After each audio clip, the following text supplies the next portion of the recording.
মধু মধু মধু রসমলাই রসমলাই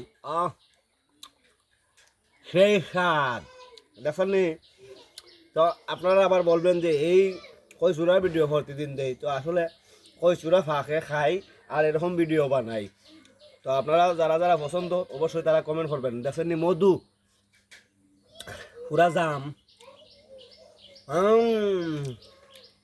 সেই স্বাদ হলে দাও।